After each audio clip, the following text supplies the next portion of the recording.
táwuyewuye tó bá fi lè lọ nídìí Fuji wọn ò ní gbọ́ Fuji mọ́ nǹkan tó fà á tí Fuji tó sì fi exist dè ní nìyẹn nípasẹ̀ èmi ò gbà fún wọn ìwọ ò gbà fún mi tó ní èébú ò bá lọ nídìí iṣẹ́ Fuji wọn ò lè gbọ́ Fuji mọ́ kì í ṣe pé bóyá àwọn kan náà ní gbọ́ mọ́ gbogbo Fuji wọn ò ní gbọ́ mọ́.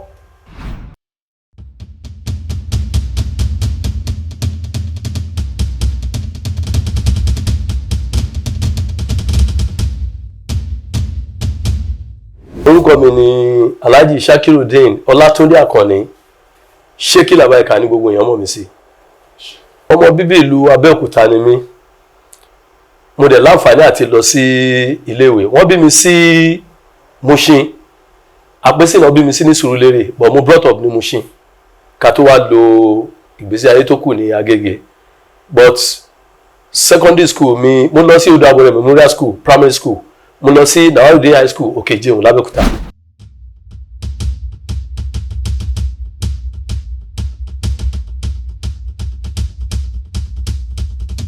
mi ò jogún bá iṣẹ́ orin mi ìdẹ̀kọ́ lẹ́yìn anybody. Alhaji wa Sikiru Ayinde Barrister kọ́nọ́mbà àfọ̀rúnkẹrùn ó ní Ayinde Ade blessed by God is never by ability seeking boy kì í ṣe mímọ̀ ṣe ṣùgbọ́n amúdá wa ṣùkúra mo dúpẹ́ ọba rẹ̀. Nígbà tí mo wà ní secondary school Nawarudin High School Oko-Jumbo èmi ni mo ń lead Islamic song èmi mo dẹ̀ jẹ́ ni mo ń kí Al-Qur'an fún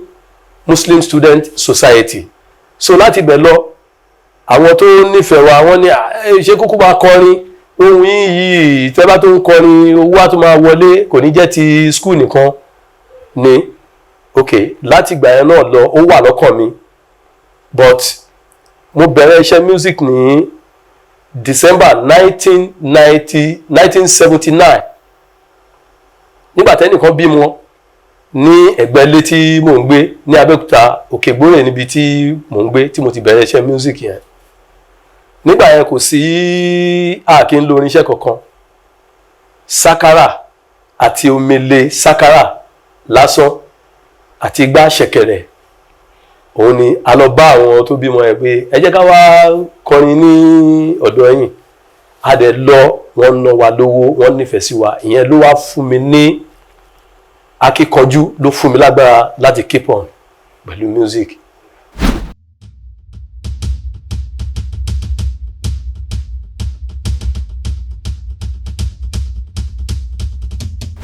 Ní gbogbo time yẹn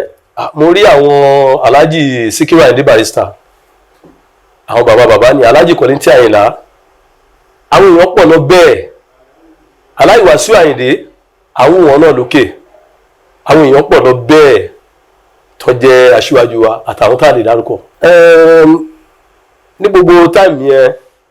mo lè sọ pé Ṣínà Àkànní àjọ wà Alhaji Adéwálé Àyùbá àjọ wà àárín yẹn náà Obesere àárín yẹn náà lòun náà wọlé ṣá lọ bẹ́ẹ̀ Tyson Wonder Tajudeen Akande Tyson Wonder ní Mushin ni ìyẹn náà wà lọ bẹ́ẹ̀ wọ́n pọ̀ lọ bẹ́ẹ̀ àtàwọn tí mi lè dárúkọ.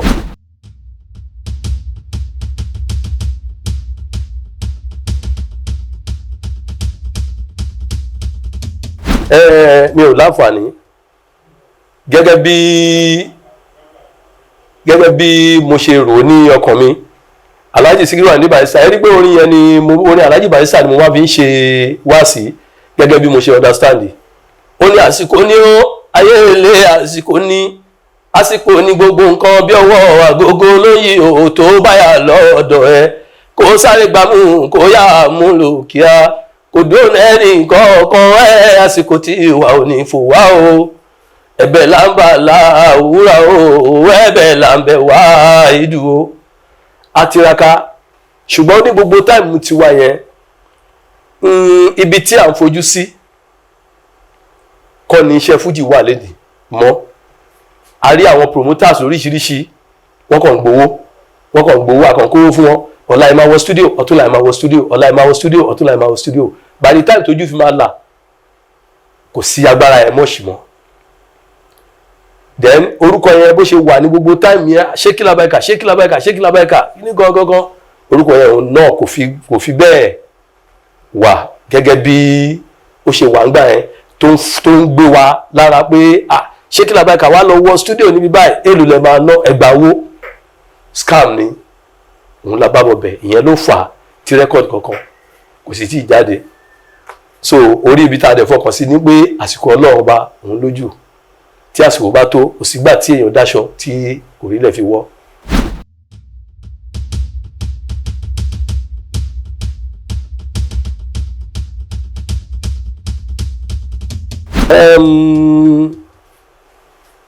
Ní school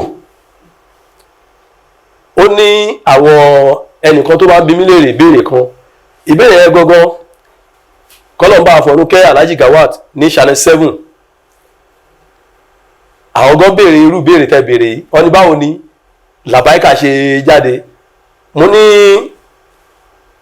wà nídìí tẹlifíṣàn níjọ́ kan mo wá gbọ́ ṣèkìṣèkì làwọn èèyàn ń pè mí nítorí pé tí máa wà lórí stage ara mi kí balẹ̀ mo máa shake tílẹ̀ máa fi mọ́ ni so àwọn èèyàn máa tó orúkọ yẹn lé mi lórí gbà ṣèkìṣèkì so wọ́n á wò pé orúkọ wo ni mo fẹ́ tún fi lé lórí ẹnìkan wá kọ orin kan nínú tẹlifíṣàn yẹn ó ní Labaika Fàlímọ́ Tàṣàmúnà Labaika kí ni nǹkan tó èmi fúnra mi wá gbé àlìkòyà ó ní Ọlọ́run ọba ó pè kan nínú àwọn ànábì ẹ̀ bóun fẹ́ rán níṣẹ́ Ọlọ́run wá dá lóhùn pé ó ní ànábì wá dá pé ìwọ ànábì mi iṣẹ́ tó fẹ́ rán mi kò yé mi Ọlọ́run wá sọ fún yín pé ìwọ ànábì mi máa sọ pé sẹ̀mí àmbàsíra wàlímọ̀ wàháyà ókè ó wá sọ pé sẹ̀mí àmbàsíra wàlímọ̀ wàháyà wọ́n wò pé ìyẹn ò lọ Labaika yìí ó lọ Labaika Labaika la sharika laka ó yá mo wá pe gbogbo àwọn band boys mi sílẹ̀ mo ní ó yá orúkọ yìí èwo lẹ fẹ́ ká mú Shakirudeen Akànní Ọlátúndé ṣèkìṣèkì Shakirudeen Akànní Ọlátúndé Labaika so majority carry the vote wọ́n ní Shakirudeen Akànní Labaika ìkànnà àwọn band boys mi náà tó jẹ́ band manager mi nígbà yẹn Amos Alade Olúwérè Ìrókò ìyẹn ló sọ di Sheki Labaika gbórúkọ yẹn ṣe wáyé ní ẹ̀sán.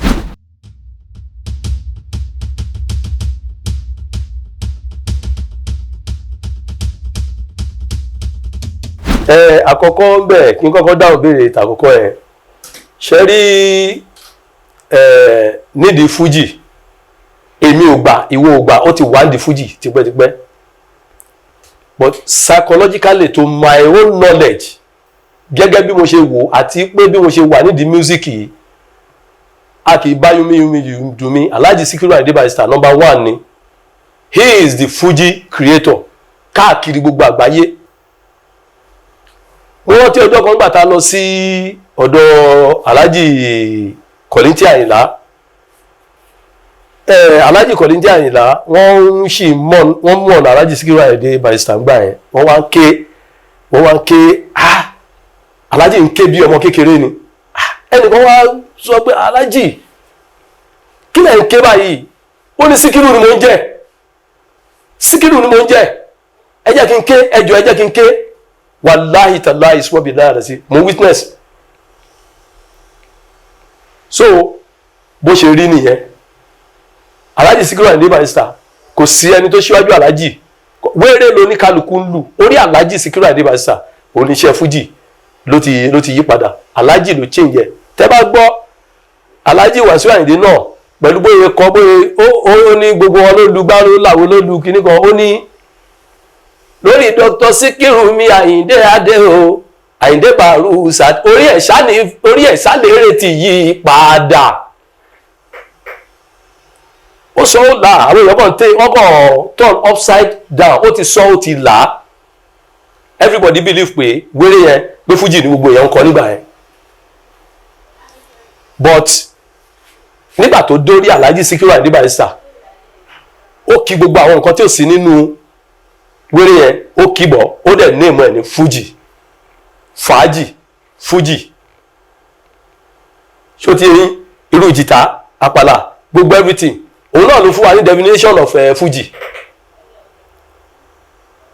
wọ́n ní kí aláàjì kílẹ̀ mọ̀ pa Fuji kí ni ó bí Fuji wá ó ní ṣé kí n sọ definition of Fuji fún yín ó ní combination of afro àpàlà juju sakara òun ni Fuji. so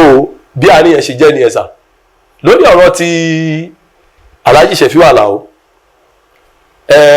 ìdí Fuji mo sọ̀rọ̀ kan lẹ́ẹ̀kan mo ní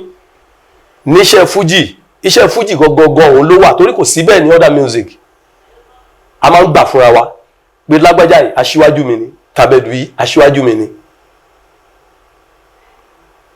Kálàó tó jáde èmi ti bẹ̀rẹ̀ music before him mo wà lábẹ́òkúta òkè ìgbórè ni mo wà òkè gúnyá lòun wà ṣó ti yẹn kí wá bọ́ stansi lẹ́yìn Alhaji Sikiru Ayinde Barrister kí n sọ pé èmi wọ́n lè bọ̀ ẹ́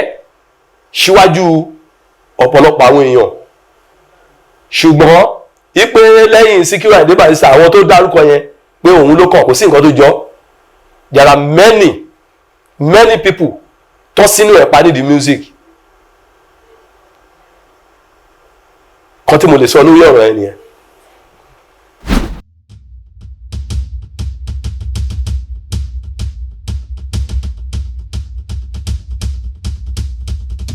a kò sí eléré tí mo kọ̀yìn sí rárá like ní 1990-91 Alhaji Tajudeen Akande Tyson Wonder àṣìjọ ṣe competition náà pè ń gbà yẹn abẹ́rẹ́ ẹjọ́ ó wá láti Mushin Lúpọ̀ abẹ́rẹ́ ẹjọ́ òun wá láti Ìsọlọ̀ Mayflower náà ní gbogbo kíní ẹ ti ń dán ní 1992 èmi àtàlájì Wasiu Alabi Pasuma àjọṣe competition that very day 1993 èmi àti Sunny T mi sọ pé mo tó báyìí àbí mo ṣe báyìí so mo believe pé yes ara èèyàn òun ni eré wà you can climb through ọmọ ọnú ẹ Ọlọ́run lè gbẹ dìde láti pé òbọ́mọ ọnú ẹ ṣe àbóṣe kíní kan so èmi yára mi sọ́tọ̀ pé bóyá gbogbo wọn ni mo bá ṣe àjọṣe tó dánmọ́rán ó wà láàrin gbogbo wa.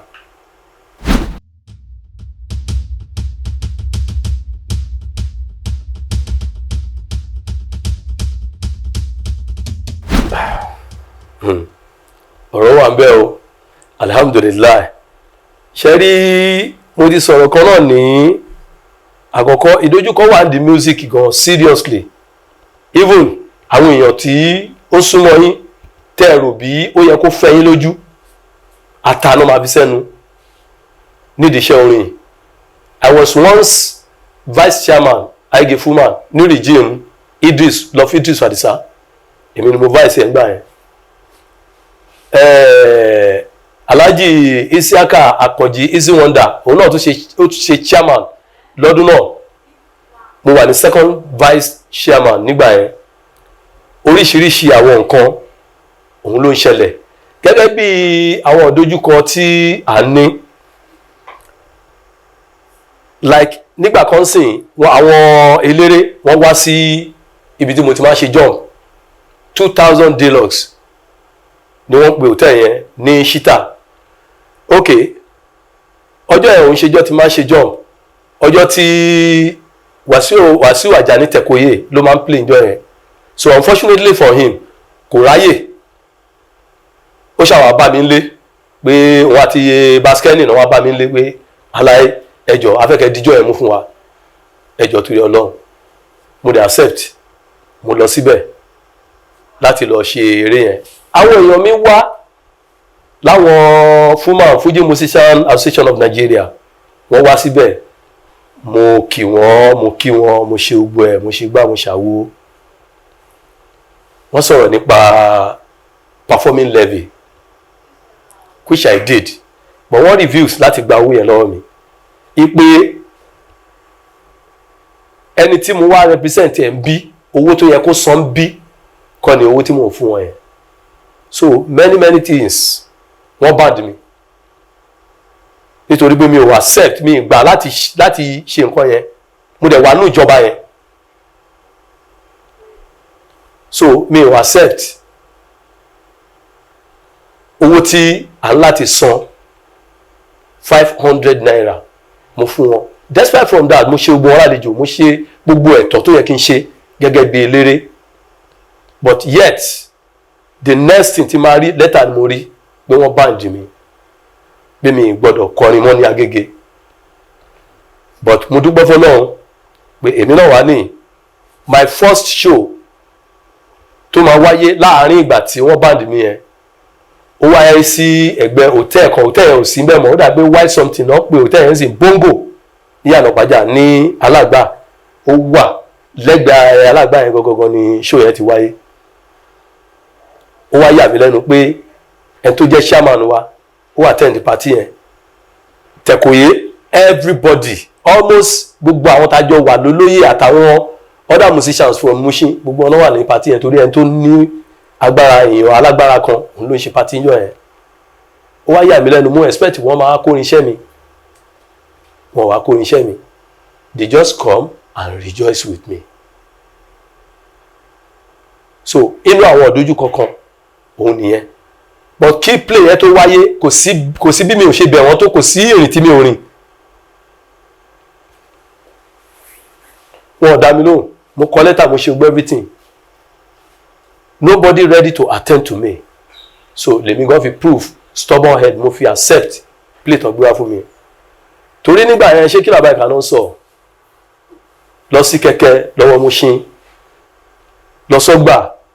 káàkiri lọ Ìbàdàn dábẹ́kúta dé gbó Ọ̀tà everywhere, ṣé kí Labaika náà sọ. Torí tí n bá sọ pé mo ti dé, mo ní kẹgbà pé mo ti dé, ṣèkìṣẹ́kì mo ti dé ságbolé Fuji, èyí tó dáradára kẹ́yàwó ẹ̀kọ́ mamia ò ṣe kí ológìní ti dé gbogbo èkúté lé alright ẹ paramọ́ ò ti rí ìṣà àtẹ́mà mi yé pàrígbà tó máa sọ pé ó lẹ́gá ó ti lọ náà ń wí, àní tó bá sọ pé ó lẹ́gá mo ló ti lọ náà ń wí, tó bá dẹ̀ wá sọ pé kókó ọmọ àbága o padà sẹ́yìn òun ṣá ní túmọ̀ yẹn, èmi tún ti dé látúndé mi àkànní ó ti rí ṣàtàmà tàbí àsáàrí àfẹ́ ṣáínà. Ṣé kí Labaika ó ní èdè tóun tún máa fi ń kọrin tó yàtọ̀ sí gbogbo àwọn ní Fuji. So bọ́rọ̀ mi ṣe jẹ́ nìyẹn. Mẹ́ni tí àìmọye òjò ló rọ̀ tílẹ̀ ti fi mo sick terribly lóòótọ́, toríṣiríṣi ọ̀rọ̀ dẹ̀ ti lọ lóríṣiríṣi pé kò kọrin mọ́, but alhamdulillah pé mo dìde on my foot. Ìyẹn ló fà nígbà yẹn tí a fi gbórin kan jáde, awuyewuye ṣe kí Labaika o tó lọ tó lọ sí wọn ló ti kú wọn ní kò kọrin mọ́, àwọn kan dẹ̀ tún ló ti yá wèrè, ṣé kí Labaika mú ní mi ìdẹ̀kú rárá o, akọni alisi mú ní mi ìmọ̀ra ń tèmi, èrò tí ẹ bá wà rò lórí mi ìyàlá kan ni kó jẹ́ tí ń pẹ̀lú àwọn ẹbí yín.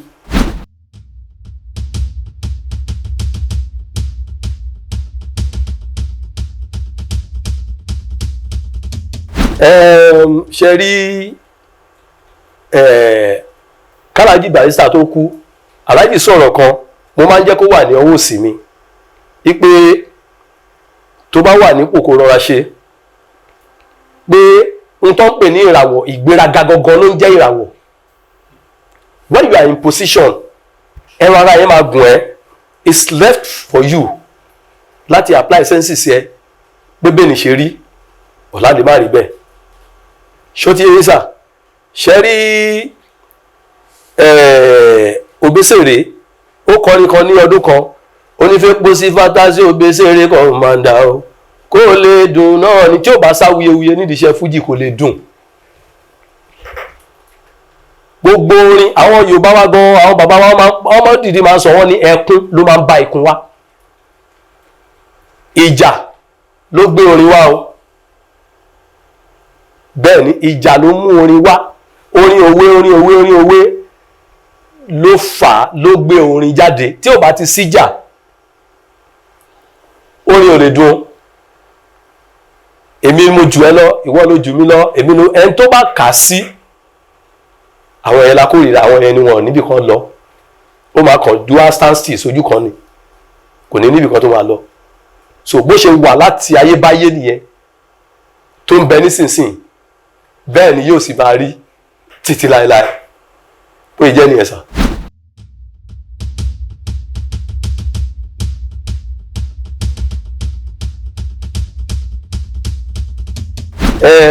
Mo rò pé lórí pọ́ìntì tá a dé yẹn ṣe rí àwọn àgbàlagbà máa ń sọ pé tí ó bá dé ojú ṣíṣu fùrọ̀ máa là nítorí láàrin yẹn tá bá wo Alhaji Wasiu Ayinde ó yẹ kí àwọn ọmọ ní tí ní tó bá tó àsìkò àti ṣu fùrọ̀ máa là but ó kàn ya èmi lẹ́nu pé irú nǹkan yẹn lè ṣẹlẹ̀ látọwọ́ Alhaji Wasiu Ayinde láti disrespect Alhaji Kollington Ayinla kò yẹ kó jẹ́ bẹ́ẹ̀ rárá kò yẹ kó rí bẹ́ẹ̀ torí Alhaji Wasiu Ayinde wọ́n jẹ́ nìkan tó jẹ́ pé àwọn olóyè kan máa pè ní ṣàwòrán kó tó balẹ̀ á máa ró ni wọn ti allow any stain from any musician either ó kéré ni àbí ó dàgbàlagbà ni wọn gbà ó wá yẹ kẹ́ wá mọ̀ pé Alhaji Kollington Ayinla is the only elder tá a wò níwájú nídìí Fuji so kò yẹ kí nǹkan yẹn ṣẹlẹ̀ but èmi wò pé mo sì ń wò ó tó Alhaji Wasiu Ayinde ọ̀gá náà jẹ́ fún wa àgbàlagbà náà jẹ́ sí wa but mo sì believe pé ẹ̀jẹ̀ ọmọdé ló ń ṣe wọ́n láti yájú sí irú Alhaji Kollington Ayinla ṣe rí láàrin yẹn confam lẹ́gbọ́ lẹ́nu Alhaji Kollington torí èmi jẹ́ nìkan tó mo máa wo ìṣiṣẹ́ orí Alhaji Barrister ni mo tẹ̀lé but tá bá sọ̀rọ̀ nípa behaviours ìhùwàsí mo kó Alhaji Kollington Ayinla jẹ gan nǹkan tí Alhaji ò ní jẹ kò ní fi run mú láyéláyé now for instance nsìn ẹ jẹ́ ká fojú wò ẹni ṣíṣe ṣe gẹ́gẹ́ bá ṣe jọ súnmọ́ra mo dẹ̀ pé yín ẹ̀gbọ́n mi báwo ni a ṣe máa ríra o báwo ni gbogbo nǹkan ṣe fẹ́ ṣe o ẹ gbé fóònù mo tiraka gbogbo ọ̀nà ẹ ń sọ fún mi wípé ẹ invite mi nìyẹn no action speak louder than voice ẹ ń sọ fún mi pé ìjà ẹbí làlájì ń jà Alhaji Wasiu Ayinde ìjà ẹbí náà ń jà ṣó ti yẹn ìbá náà ìbá èèyàn Alhaji Barrister ó ní bí kú bá dé tọ́ náà wọn bá ní wàláì a lè torí wípé ká má rẹ̀ jẹ́ káboyún wá lọ sí hospital kó lọ bímọ ẹ wá lẹ́ẹ̀dẹ̀fẹ́ rẹ̀ jẹ́ kò sọgbọ́n tẹ́jẹ̀ ò ní wáyé. Alhaji Wasiu Ayinde òótọ́ wọ́n ṣe gudugudu méje nígbà àti Alhaji Kollington lóòótọ́ everybody dẹ̀ rí everybody confirm pé Alhaji Wasiu Ayinde ó gbìyànjú but kí ni ìtumọ̀ Alhaji ń pè yín láti lè kí pé báwo ni o kí ní kan ẹ tí ì mọ nǹkan tí wọ́n fẹ́ sọ ẹ̀ ń resist call wọn so tó bá jẹ́ mi náà ni mi ò ní lọ because tí n bá wà níbẹ̀ tó bá fọ́ orin mọ́ mi lórí àbọ̀ ṣe wọ́n á béèrè pé talent tó invite ẹ̀ wá yes wọ́n á béèrè lọ́wọ́ mi pé ta ló invite mi wá síbí truly speaking fact nìyẹn so I don't blame Alhaji Kollington for not going there so àwọn tó bá ní ọgbọ́n tó lóye tó bá fòye wo kíní ẹ̀ wá rí pé what Alhaji Kollington has done is the best to avoid trouble to avoid problem òun ni bàbá yẹn ò ṣe lọ ọ̀nà tí èmi rò tó jẹ́ ọ̀nà àbáyọ àwọn bàbá wa wọ́n ní tí ọmọdé máa ń ṣe bí ọmọdé àgbà náà máa ṣe bí àgbà kálàjì ránṣẹ́ sí Alhaji Kollington kan ránṣẹ́ sí Alhaji Wasiu Ayinde kan pè wọ́n mọ́ra kan yọjú ọ̀rọ̀ yẹn nítòbínúbí mo ń rò lọ́kàn mi wípé eégún tó lọ jáde lọ́jà tó jáde ní gbangba ó ti kó láì wo gbogbo ọ̀rọ̀ tó ṣẹlẹ̀ yìí àwọn gbogbo mọ̀ wípé ó ti go viral, everybody ti gbọ́ pa ẹ̀. So Alhaji Kọ́ni tí ò ní pè wọ́n kọ́ má dáhùn mọ́ torí wọ́n ti mọ̀ wípé yes àwọn àkọ́kọ́ ó wà insultive ẹni tó jẹ́ pé the same category pẹ̀lú ẹni tó tẹ́ ń pè ní ara iwájú ó pè ẹ́ ò dáhùn. Ìjà tó dẹ̀ ṣẹlẹ̀ yìí Alhaji Ajẹ̀bí má mọ̀ níwọ̀n àwọn kọ́kọ́ mọ̀ wípé yes àwọn wà faulty. So definitely wọ́n ti mọ̀ pé ọ̀rọ̀ yìí ti jáde everybody ti gbọ́ wọn ò ní fẹ́ k'Alhaji Kollington tún pé àwọn èèyàn pé mo pé o kò dá mi lóhùn. So t'Alhaji bá pè wọ́n lọ́wọ́ kan I'm very sure pé wọ́n máa dá Alhaji Kollington lóhùn tí a bá lọ àkíndé.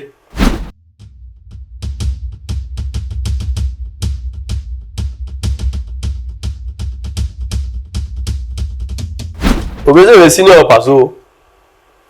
ó senior ẹ̀ gan. Àwọn nǹkan tẹ́mi máa ń sọ ní ìgbà kan nìyẹn gbogbo time tí wọ́n sọ pé àṣẹ kí Labaika ó kú ó ṣe kíní kan ó ṣe gbá kan ó ṣàwo kan tí mo padà dé àwọn èèyàn wọ́n advice mi pé kí n máa lọ sórí stage ẹnìkan pé so that àwọn èèyàn á lè mọ̀ pé mo tún ti padà dé tí n bá lọ sórí stage ẹnìyẹn tọ́lọ́ ń bá padà ṣe tí bá rise up higher than him wọ́n á ní ọmọlẹ́yìn ẹ̀ ni mí ẹ̀yìn ẹ̀ ni mo ti dìde.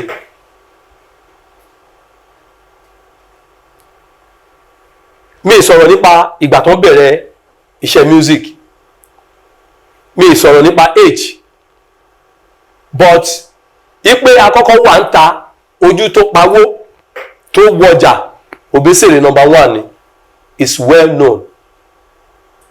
produced by Marvin Gaye gbogbo àlàkó iṣẹ́ lọ́dọ̀ bàbá yẹn gbà yẹn so kó tó choose Obesere pẹ̀lú gbogbo àwọn IUSA nǹkan kan so Paso á lọ lobby fún mic á fún mic akọrin á fún mic akọrin so àwọn èèyàn bẹ̀rẹ̀ sí listen sí orin Paso náà díẹ̀ orísun l'Obesere jẹ́ fún Paso kò yẹ kó gbàgbé ẹ̀ so bó ṣe jẹ́ nìyẹn nǹkan tí mo rí sọ nínú ẹ̀ nìyẹn.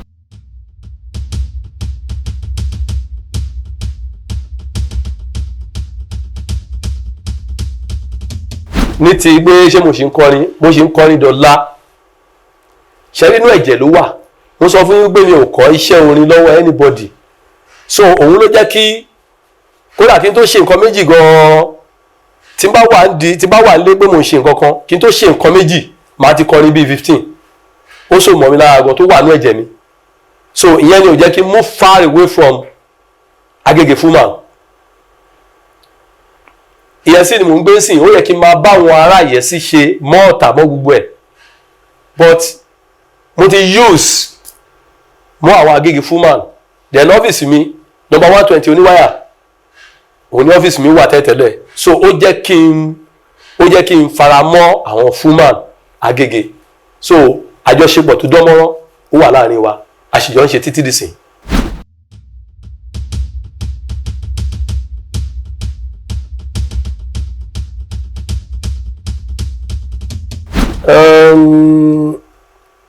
Olórin wà tó ṣe nǹkan tí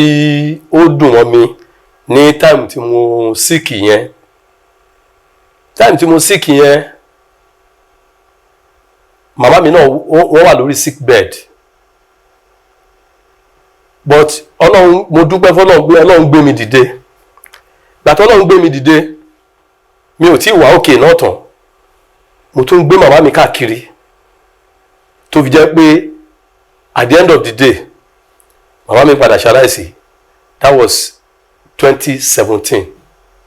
màmá mi padà ṣaláìsí ní ọdún náà okay mo ti wà empty handed kò sówó lọ́wọ́ mi kò sí anything lọ́wọ́ mi mo wá rò pé tó bá fẹ́ kí ìyá ìbọlẹ̀ at least eléré gbọ́dọ̀ dúró gbogbo ìgbìyànjú mi pátápátá kò sí agbára fún mi okay èèyàn kan wá pè mí pé kí n kúkú jẹ́ kó di ọjọ́ mẹ́jọ bóyá Ọlọ́run lè ṣe kí n rí àwọn èèyàn tó máa support mi but alhamdulillah pé mo wá pé onírinṣẹ́ mi kan onírinṣẹ́ yẹn ẹ̀sí irinṣẹ́ yẹn wà ní dọ́pẹ̀mú onírinṣẹ́ mi wá pé kó jọ torí Ọlọ́run báwo ló ṣe fẹ́ ràn mí lọ́wọ́ mo ní ìdílé ń bì ó ní kí n pe ẹ̀mẹ̀sí mùsùlùmí ẹ̀mẹ̀sí mo pè lórí fóònù ẹ̀mẹ̀sí dẹ̀ ní kò sí wàhálà òun náà ní kò sí wàhálà fún iṣẹ́ wọ́n kó iṣẹ́ yẹn lẹ̀ fún mi but unfortunately for me ó ní eré kan tí ẹ̀mẹ̀sí tó ti ń lọ́bì fún eré yẹn òun àti Alhaji Wasiu Alabi Pasuma lọ́jọ́ fẹ́ ṣe eré yẹn ní Island Avenue unexpectedly bọ́n ṣe pè ìjọ mẹ́jọ mọ́ mi nìyẹn eléré tí mi wá expect láyé mi tí mi pè rí tí mi ò ṣe anything tí mi bá ṣe rí òun ni Sáúbánà Àtàndá wọ́n máa ń pè ní ọmọjọ Ghana kọ́ náà wọn ba Elédùmarè kó bá mi fọ̀rún kẹ́ kọ́ náà ṣekú ní sinmi fún mo sì jókòó tí mo forí tì báyìí mi ò pé Subhanallah Ilyasin mo kàn déédéé rí ni ó lálàyé ó ní mo ti gbọ́ nǹkan tó ṣẹlẹ̀ ó ní ó yá àríjì jẹrìntọ́ ẹ̀ ṣe wẹ́bí pápápá ó dẹ̀ ṣe eré yẹn fún wa mi lè gbàgbé láyé mi tí ma fi kú jọgánà Sáúbánà ó ṣe eré yẹn ju pé kí n kó millions fún so mi lè gbàgbé láyé mi so ó jẹ́ nǹkan tí inú àwọn eléré ayége tó ṣe fún mi tí mi lè gbàgbé láíláí mi number 1 nìyẹn ṣẹ́rí sáìdì kejì ọmọ kan wà ní dọ́pẹ̀mú yẹn wọ́n pè ní Lámínà Àjàní ọmọ kékeré ni ó lọ sí òde misunderstanding wáyé láàárín èmi àtàwọn Vans Club mi bàbá ẹgbẹ́ mi bímọ bàbá ẹgbẹ́ mi bàbá ẹ̀ kú chairman Vans Club mi ìyàwó ẹ̀ bímọ the same day bàbá ẹgbẹ́ mi every December millions ló máa ń ná lé wa lórí asanwó oríṣẹ́ ara aṣọ for everybody títí torí àwọn ìyàwó wa títí torí band boys á fún wa lówó á ṣe gbogbo ẹ̀ màálù ló máa ń pa fún wa gbogbo ẹ̀ ló máa ń ṣe you as chairman Vans Club your own is just to wasagbo kò ṣe fàájì kò ṣe everything so I went to him mo lọ sọ mo ní ẹ̀sà Alhaji Amusu ìyá wọn kú ìjọ mẹ́jọ òun náà la máa ṣe mi ò ní lè attend pàtí yẹn ẹjọ́ torí Ọlọ́run ẹ jẹ́ kí n lọ síbẹ̀ ẹ fọjọ́ sí ìkómọ yẹn ó takú oníjọ yẹn ó ní ti Amusu ní kí ẹni tí wọ́n gọ́gọ́ dẹ̀ mọ̀ pé yes èèyàn tó mighty ni so mo lọ ṣeré fún yẹn nígbà tí mo ṣeré fún yẹn tí mo dé àwọn chairman gbogbo wọ́n plan fún mi but ọpẹ́ ní fọ́lọ́run pé manager mi gbọ́ nípa gbogbo plan tí wọ́n plan ìyẹn arrange àwọn alágbọ̀n wọ́n arrange wọn wá wọ́n pack every one of them báwọn fans mi ní dọ́pẹ̀mù bọ́ ṣe kọ̀yìn sí mi nìyẹn wọ́n bá lọ gbé ọmọ yẹn dìde wọ́n ní kó máa kọrin bú mi kó máa ṣe gbogbo everything bú mi kó máa ṣe gbá kó máa ṣàwo kó máa ṣe mo dẹ̀ fọwọ́ lẹ́wọ̀n mò ń wúran ẹ̀yìn Alhaji Sikiru Ayinde Barrister ó ti kọrin Ọlọ́run fọmọdé lókìkí ẹ̀ ń bínú ṣe wọ́n lórí ẹni ilẹ̀ ẹ̀kọ́ tó gbé fún ìwọ gba kádàrá ó lè rọ̀nà lọ ẹni Ọlọ́run bá gbàdúrà fún lọ́mọ aráyé ń pè é lọ́kùnrin Ọlọ́run ló tan iná yẹn kì í ṣe èèyàn so kò sí nǹkan tẹ́ lè ṣe I don't rely on anybody àwọn people believe pé màá rí láìlé wọn lórí but nígbà táwọn àwọn èèyàn wá káàkiri nígbà yẹn mo ní kán release wọ́n release wọn ọmọ yẹn wá bẹ̀rẹ̀ sí kọrin bú mi káàkiri ó bẹ̀rẹ̀ sí ṣe gbogbo ẹ̀ ó bẹ̀rẹ̀ sí ṣe gbogbo ẹ̀ ó bẹ̀rẹ̀ sí ṣe àwọn kan wò ni most of àwọn àìmọye àwọn eléré náà lọ support wọn tó ń bú mi gbà yẹn yes òun ló dé ló fa ó pẹ̀lú nǹkan tó fàjà èmi àti ọ̀rẹ́ mi kan náà but àti settle ẹ̀ ń sìn wọ́n pè ní kàlùbẹ́sì mi o nígbà yẹn ni mo fi kọrin nígbà yẹn pé mo ra ajá kan mo ra whisky débi sí ìṣèmí yù mo ra ajá kan ṣé kí mo gbórin lóde pẹ̀lú Afẹ́, ṣé kí làbáyọ pẹ̀lú ọgbọ́n, Látúndé Adéyọ pẹ̀lú Afẹ́ṣẹ́ rójú ayé, ẹni tó lọ fọ́bọ̀ lọ́gẹ̀dẹ̀ pé kò jẹ, ṣebí yẹn ló fún láyè tó rakọ̀ ṣe. Níbo lòpònú ń lọ, àkúdùnú níbo lòpònú ń lọ, tó ń juwọ́ lẹ́fọ̀kọ̀ lójú rin, bójú ò bá ti ẹ̀ àwẹ̀ ojú ti mègì dáyín, ẹjẹ́ lọ fi ewé bora, ìpọ̀nrí ajá ò bẹ́kùn ṣeré parí, ìpọ̀nrí ajá ò bẹ́ẹ̀kùn ṣeré parí yo, tẹ́ bá yára sákan nìyẹn ò wulẹ̀ fara gbẹgba, ẹ má ṣàkọ sí irú wa. Nígbà yẹn ṣẹ́mọ̀ ọ̀rọ̀ yẹn lọ go viral, everybody kàn ń ṣe bálabàla pẹ̀lú gbogbo ẹ̀ náà, láàrin ẹ̀gún láàrin ṣọṣọ màrúwó mi ṣọlá o, mo rẹ̀ yọ pẹ̀lú gbogbo nǹkan tí everybody ṣe, alhamdulillah ọládánilóró ó fagbára kọ́ ni. So ó jẹ́ nǹkan tí àwọn èèyàn fi ojú mi rí náà nígbà yẹn.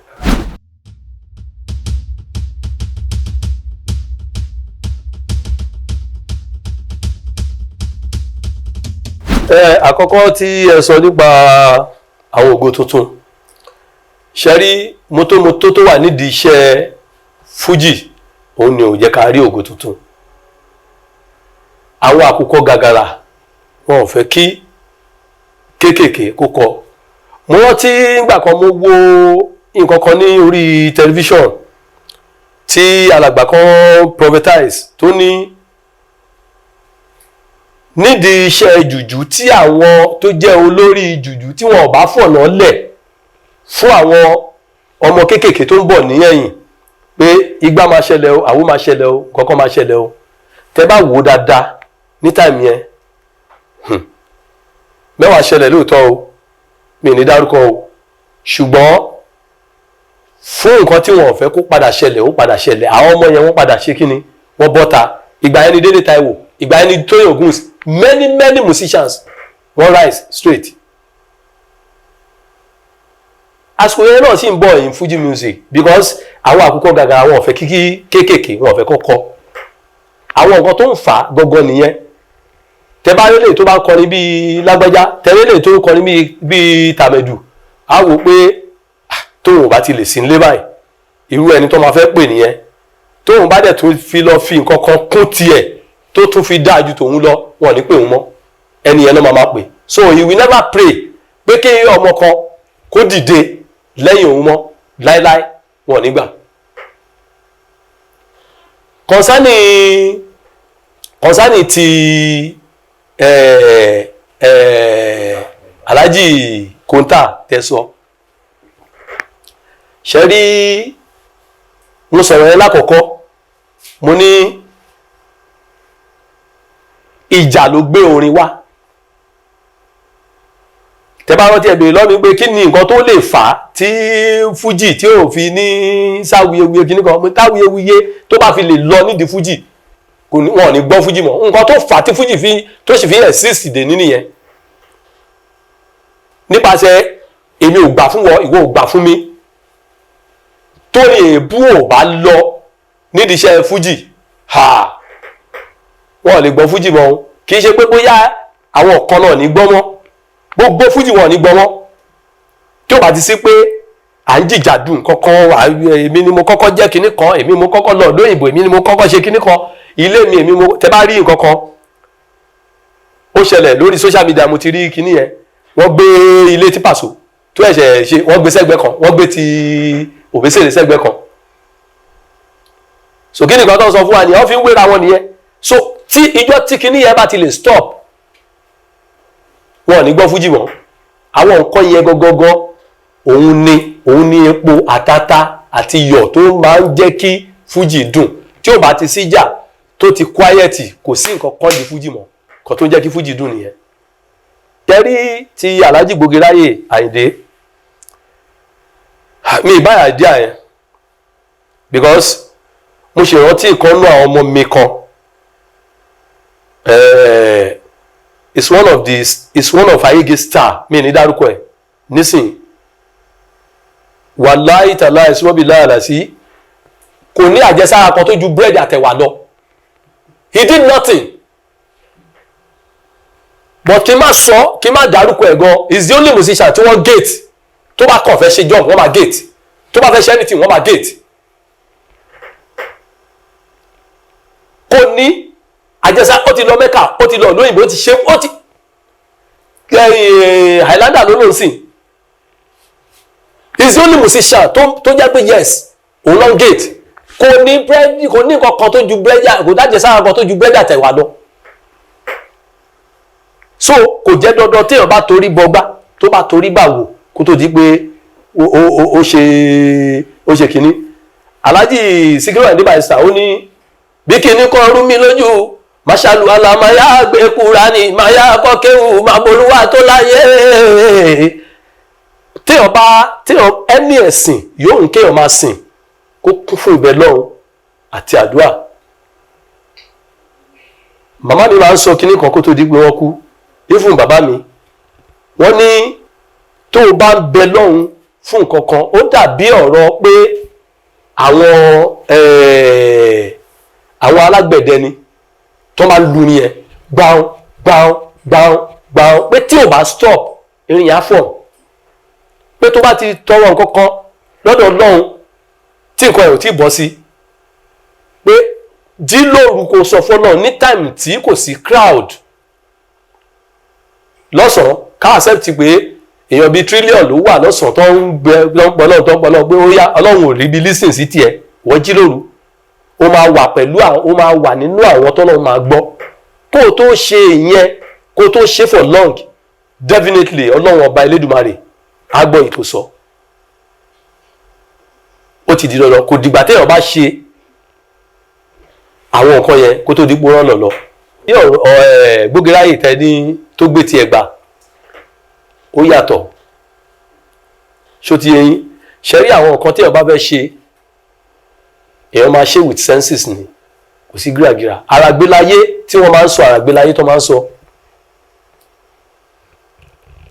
ó dàbí kẹkùnbí mo lọ ṣeré kan ní Ọ̀yàn náà pé ìlú yẹn wọ́n ti múra pé eléré máa kú òjò máa rọ̀ irinṣẹ́ máa jóná gbogbo ẹ̀ máa ṣẹlẹ̀ all because of orí màálù ní area yẹn wọ́n ní tó bá ti ṣe patí wọ́n gbọ́dọ̀ gbé orí màálù lọ sílé kábíyèsí pé àwọn aláwo ló máa lọ gbà ń bẹ̀ àwọn yẹn wá sọ pé kírísítẹ́nì làwọn ò ní gbé orí màálù sílẹ̀ so they waited for me pé eléré tó fẹ́ ṣeré yẹn àwọn fẹ́ rí ok èmi ní mi ìdẹ̀ ní àjẹsára kan tó ju búrẹ́dì àtẹ̀wà lọ but nǹkan kan ó wà fún mi tí n bá dé ìlú kan lénìí yìí Ọlọ́run máa kọ́ mi mọ̀ ṣe iwájú ibi tá a sẹ́ẹ̀tì sí mo rí olúwa àgbáyé kíní kan mo dẹ̀ wọnú bẹ̀ bàbá àwọn fẹ́ play ń bí ilé níyì o àdẹ̀fẹ́ kójú tì wá mo lọ pẹ̀lú go shinap kan pẹ̀lú 500 naira bàbá yẹn wá wò mí báyìí olóyà mo gbé mọ́tò mi lọ ni olóyà àbá bọ́ sínú mọ́tò lábá lọ sọ́dọ̀ kábíyèsí ó wá ń sọ ọ̀rọ̀ yẹn fún bàbá yẹn pé ẹni tí ò mọ̀ tẹ̀ ló máa ń tẹ̀ látẹ̀yà ọmọ yìí ti mọ̀ tẹ̀ ojú ò gbọ́dọ̀ tí o nígbà tó kábíyèsí wá sọ pé kó lọ pe àwọn awo mẹ́fà ó ní nǹkan tó sọ ó ní bó ṣe sọ wẹ̀rẹ̀ máa yẹ ká má sọ gbò yẹn ó ní wọ́n gbọ́dọ̀ jókòó tì mí tílẹ̀ máa fi mọ́ àwọn yẹn wọ́n bá wá mo fún wọn láàyè wọ́n mu nǹkan olúwo wá sọ fún mi pé tó bá di aago kan pé nǹkan máa ṣẹlẹ̀ o pé ṣùgbọ́n kí n sọ fún àwọn ọmọ mi àwọn gbọ́dọ̀ bọ́lẹ̀ lórí stage àwọn gbọ́dọ̀ ṣe anything ìjì tá à ń sọ yìí jà ó kọjá díẹ̀ ìbìrìbìrìbìrìbìrì extension tá a fi múná ó dẹ̀ ń jóná báyìí mo dẹ̀ ń ṣeré lọ bẹ́ẹ̀ ni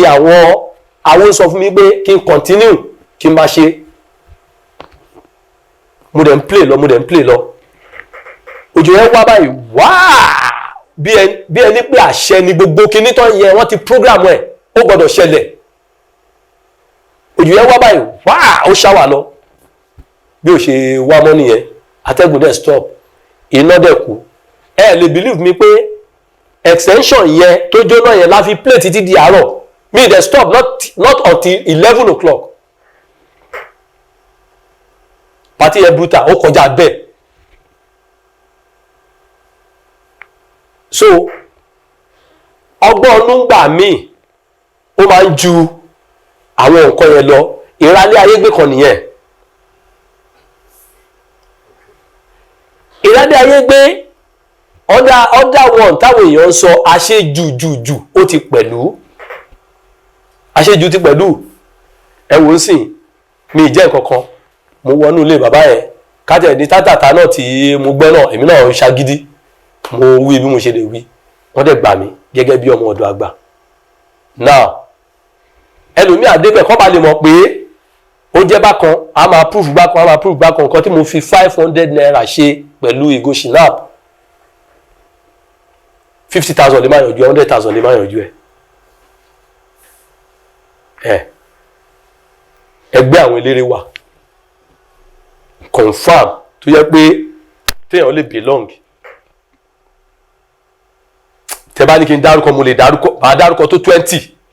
but ìyẹn kọ́ la bá wá síbí. Ṣé ó ti yé yín? Àwọn tó jẹ́ oníkíní ara tiwọn Illuminati ní tàwọn yẹn. Ṣùgbọ́n àti live long ó máa ń le gan.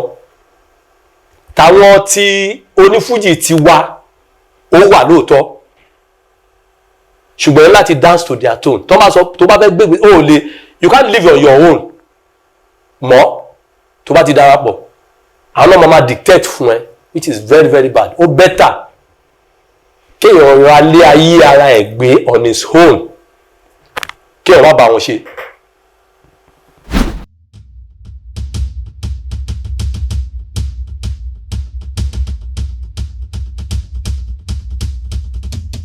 Nǹkan tó kọ́ rí ni pé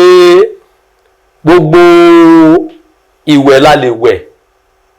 àríríra wẹ̀ àrí ìkórìíra wẹ̀ rárá. Tí nǹkan mi ò bá sí ńbẹ̀ kò sí ohun tí ọmọ yẹn kọ tí ò dáa. Iṣẹ́ music iṣẹ́ Fuji music in general kì í ṣe pé máa gbé ìwé dání ẹ máa ní orin tẹ́ bá kọ orin eléyìí tán lẹ fẹ́ kọ orin eléyìí tán lẹ tún fẹ́ kọ orin eléyìí no ó máa wà ní. Tẹ́ bá wo Alhaji Sikiru Ayinde Barrister Alhaji ò lè play lọ́sàn-án kẹ́ máa gbọ́ kálàjì kó wá máa sọ pé ẹ̀yin ìyá mi ẹ̀yin ìyá mi ẹ̀yin ìyá mi láyé ẹ watch dáadáa ẹ yójú lọ sẹ́yìn ẹ fojú wò lọ sẹ́yìn. Tẹ́ bá máa gbọ́rú àwọn nǹkan yẹn pé ó fẹ́ pe àwọn tá à ń sọ yìí Alhaji night play Alhaji máa wà ó kán tó lè pè wọ́n pé wọ́n fẹ́ pè wọ́n tẹ́nìkan tí wọ́n tó expect ó kàn máa wá from nowhere. Mo lè sọ inú àwọn rẹ́kọ̀d tó jẹ́ pé Alhaji Sikiru Ayinde Barrister àwọn ọ̀tí ẹ̀ plan ẹ̀ rárá wọ́n kàn sọ̀rọ̀ báyìí ní orin yẹn dẹ̀ wà wọ́n dẹ̀ lọ sí studio wọ́n dẹ̀ lọ ṣe. So ó ṣeé ṣe kó jẹ́ pé ọmọ yẹn rí nǹkan kan ní time yẹn yes torí mò ń gbọ́ pé wọ́n ní ẹnìkan fẹ́ wọlé wọn ò jẹ́ kó wọlé kíní kan ipe àwọn èèyàn lọ́sẹ̀ aláwọ̀ onítọ̀hún yẹn tó fi jẹ́ kí kó wọlé ó ṣeé ṣe kó jẹ́ pé time yẹn òun ni kíní yẹn jáde pé kò yí sí o àfi kán fi wèrè wo wèrè lórí yẹn fi jáde. Despite from that ẹ wo orin tọ́mọ yẹn ti ń kọ kò sí àṣàdànù nínú orin tó ń kọ he's a good musician mo commend ẹ. Orin ni Taye Currency iṣẹ́ ló ń ṣe tá a bá ní káàrò ti pẹ̀lá iṣẹ́ ló ń ṣe tá a bá tún yọ ti pẹ̀lá kó ń bẹ iṣẹ́ ló ń ṣe ọ̀gá olórin ni. So gbogbo ìtàwọn èèyàn ń sọ yẹn òun gan náà kó gbọ́n etí ẹ̀ kúrò ní kó má wo bẹ̀ mọ́ àsìkò tó náà ọba òun lójú kò sí nǹkan bẹ́ẹ̀ nìkan lè ṣe fẹ́ nìkan as far as Allah is concerned kò sí nǹkan nìkan lè ṣe fẹ́ nìkan wọ́n kàn ń sọ̀rọ̀ lásán ni tí nǹkan míì bá wà tọmọ yẹn ṣe ló yẹ kán pè é kán bá sọ̀rọ̀ kì í ṣe pé by bringing him down torí gbogbo àwọn ọ̀rọ̀ tó ń sọ káàkiri yẹn just to bring him down àtọ́nà bá dẹ̀ ń bẹ lẹ́yìn oníṣẹ́ ńkọ́ bí àṣà Barrister iṣẹ́ òní lọ́lẹ̀ iṣẹ́ yẹn onítọ̀hún yẹn máa dúró ni. So gẹ́gẹ́ bí òye tèmi ní tí mo dẹ̀ fi wu ọ̀rọ̀ yẹn bí mo ṣe rò bó ó ṣe yẹ kó rí nìyẹn kò sí nǹkan tọ́mọ yẹn ṣe tó bad inspiration ní iṣẹ́ orin olórin kan náà wà tí a lè sọ ṣe bóun ló fà á tí ẹnìkan fi sọ pé èèyàn kan wà níbi ìkómọ ó kọrin òkú yes nígbà tí mò ń play lọ́wọ́ mò ń play lọ́dún kan náà mò ń play ìyàwó lọ́wọ́ mò ń kọrin fáwọn oníyàwó bí mo ṣe rí ìyàwó àbúrò mi yẹn nìyẹn ìyàwó àbúrò mi yẹn ṣẹ̀ṣẹ̀ kú mo ṣe bẹ̀rẹ̀ sí kí nìyẹn n bá bẹ̀rẹ̀ sí kọrin òkú mo dẹ̀ bẹ̀rẹ̀ sí sunkún àwọn èèyàn bẹ̀rẹ̀ sí pariwo gbà orin òkú ẹni tó dé lásìkò tó jẹ́ pé orin òkú ni mò ń kọ kò mọ bí orin òkú ṣe wáyé kò mọ nǹkan tí mo rí tí mo fi ń kọrin òkú ẹgbẹ́ message mi àwọn èèyàn kan máa ń jump into conclusion wọn kì í mọ nǹkan tó ń ṣẹlẹ̀ wọn kàn bẹ̀rẹ̀ sí sọ oríṣiríṣi káàkiri bó lè ṣe wà nínú music nìyẹn gẹ́gẹ́ mo sọ lákọ̀ọ́kọ́ tí ò bá ti sí èmi ń kọ́ ìwọ ń kọ́ kí gbogbo ẹ̀ kàn dàrú Fuji ò lè dùn.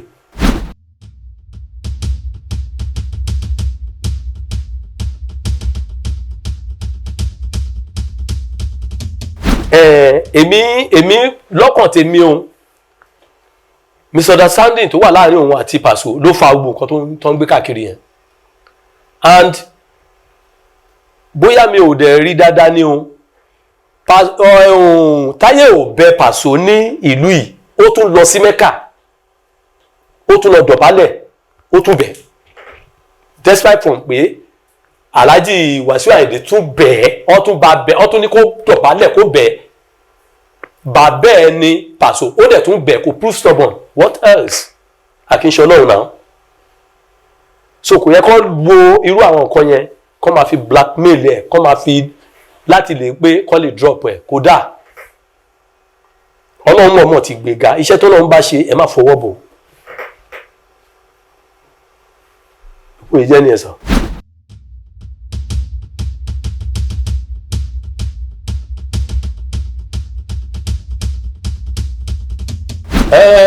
ṣe rí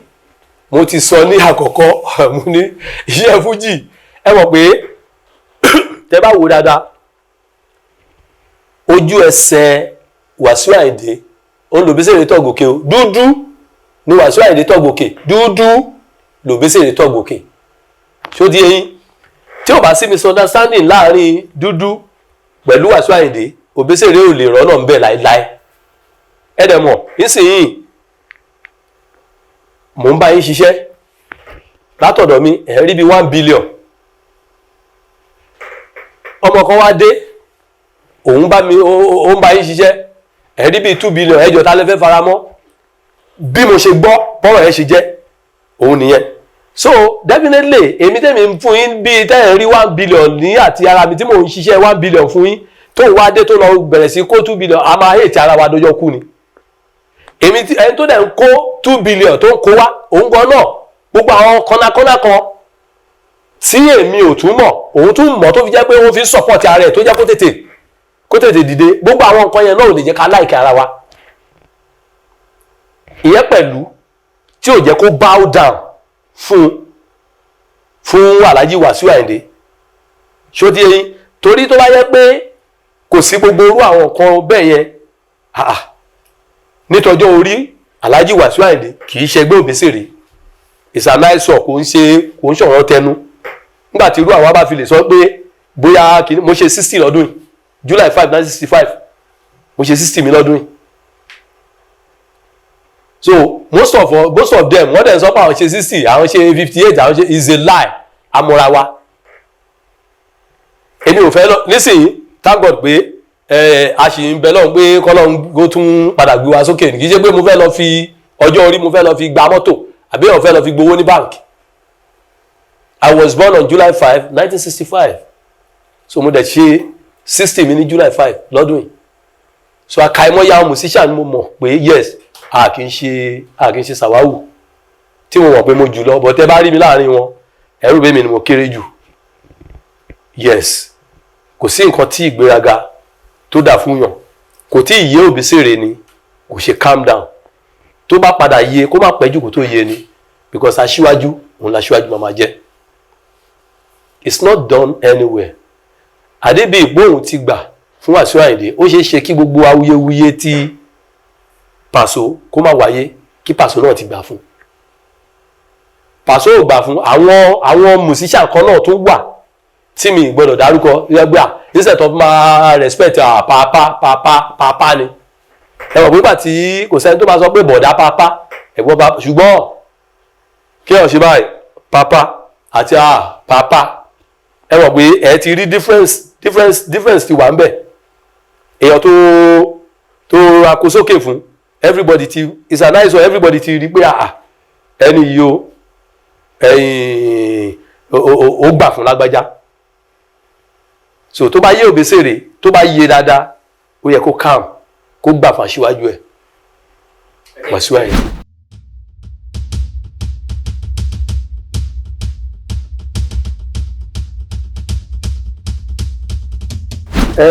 ṣe rí gbogbo àwọn yẹn kó lè dùn ni bẹ́ẹ̀ ni gbogbo àwọn yẹn kó lè dùn ni ṣe rí téèyàn bá wà nípò mo sọ ní àkọ́kọ́ pé Alhaji Sikiru Ayinde Barrister ó ní ṣe rí ìràwọ̀ ìgbéraga gangan ni ó ń jẹ́ ìràwọ̀ pé tẹ́ bá rẹ̀ tó ní star tó tún wá ń ṣe pé ẹ má bá wí rárá pé kò ṣeé bá wí rárá pé n tó ń pè ní star tó ń pè ní ìràwọ̀ ìgbéraga ni ìgbéraga tún máa tún wá dé bá ẹni tí ó tún ní star yẹn ó wá di double kò sí bó ṣe máa rí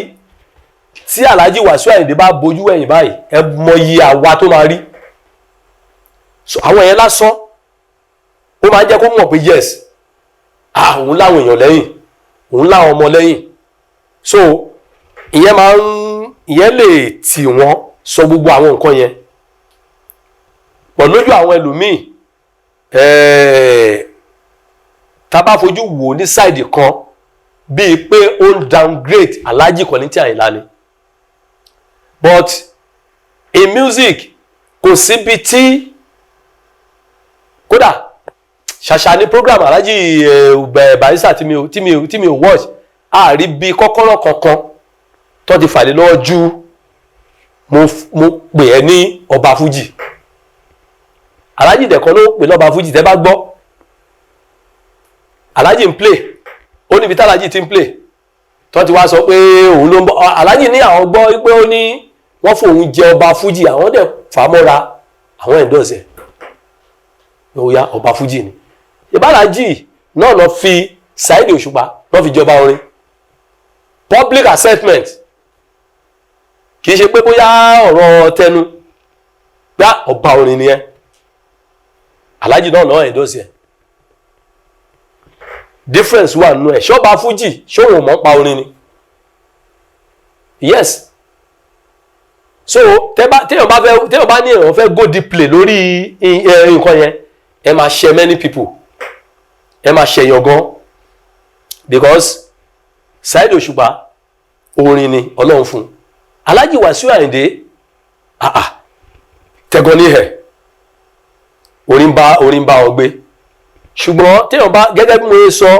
lórí ọ̀rọ̀ táìlẹ̀ kan tẹ́ bá ti wà lórí stage kò sí nǹkan tí ò lè bọ́ kò sí tẹ́ ẹ̀ lè sọ ó dàbí kẹ́ ẹ da ìgbàdo kẹ́ ẹ dá sí àwọn kí wọ́n ti ń pè lẹ́nu ni wọ́n máa rún káàkiri ni ẹ wo ganu sí Alhaji ò expect bẹ́ẹ̀ o Alhaji ò expect bẹ́ẹ̀ then tẹ́ bá watch dáadáa wọ́n expect wọ́n máa gbé kinní yẹn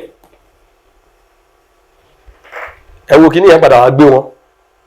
tẹ́ bá gbé ọtẹ lórí bàbá kọrin bí ìganu sí ni ó tó ní jùjú wọ́n ganu sí bíṣẹ́ Fuji bó ṣe wà gọ́gọ́gọ́ nìyẹn nǹkan tẹ́ expect ó máa bọ́ but àwọn ẹlòmíì wọ́n máa kàkún gẹ́gẹ́ bí ọ̀rọ̀ Taye Currency tí a sọ lẹ́ẹ̀kan nìyẹn kò sí nǹkan tó ṣe tó yẹ kí Paso torí ẹ̀ bínú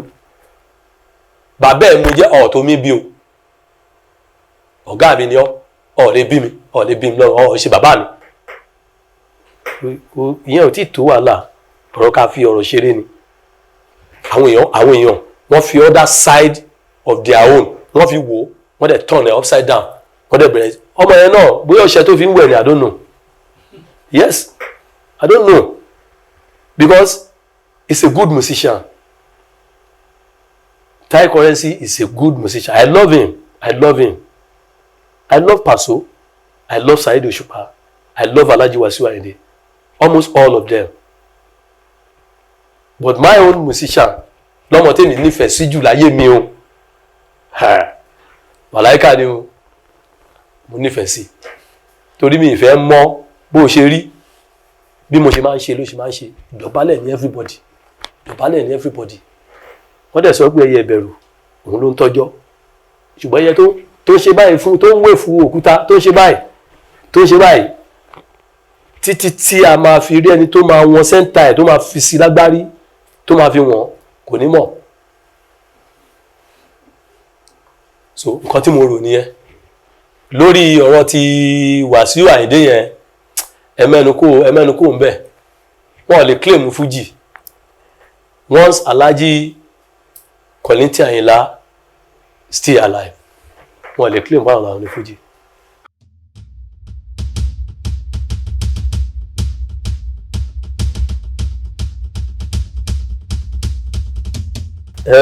Mo gbọ́ pa ẹ̀ àmọ́ nígbà tí Fuji wà ní ojúgun òun ni mo ti bá wọn ṣe ẹgbẹ́ yẹn wọ́n pè bìkan ní Eddie White Hotel ní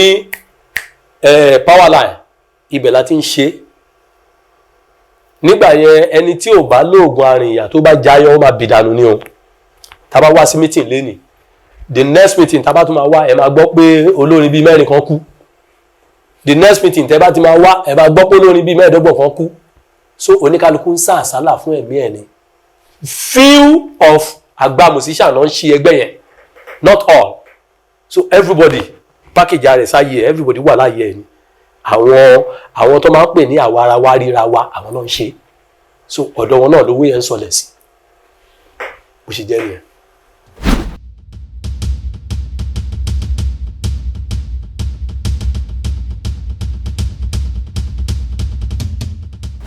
Nọ́mbà mi ni 07034731324.